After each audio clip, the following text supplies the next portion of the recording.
Video Hasto tuding Jokowi terkait KPK beredar, KONI dari Rusia, jika diizinkan akan saya buka.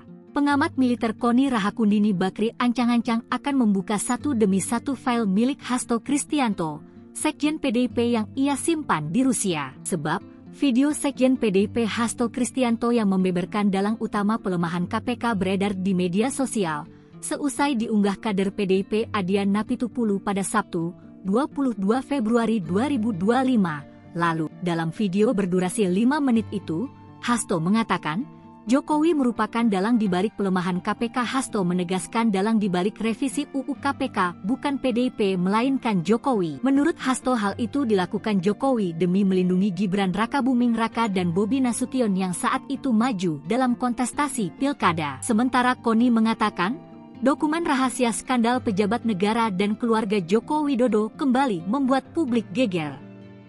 Pasalnya, banyak pihak yang meminta agar dokumen rahasia milik Sekjen PDIP Hasto Kristianto segera dibongkar. Dalam unggahan itu, KONI menyoroti isu dari isi dokumen rahasia milik Hasto yang disimpannya. Sebab banyak kabar bohong atau hoaks terkait isi dokumen tersebut. Oleh sebab itu, KONI menegaskan hingga saat ini dokumen itu masih berada di Rusia. Ia mengaku tidak nyaman dengan sejumlah pihak yang mengatasnamakannya mengaku mengetahui isi dokumen rahasia itu. KONI membantah telah membocorkan dokumen itu. Menurutnya, dokumen itu masih disimpan secara aman dan belum dibocorkan kepada siapapun. Oleh sebab itu, KONI mengaku siap membongkar dokumen itu seusai diizinkan oleh Hasto.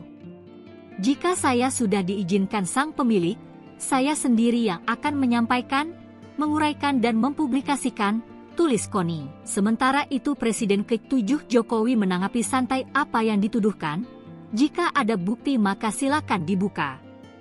Kalau ada bukti silakan, jelasnya.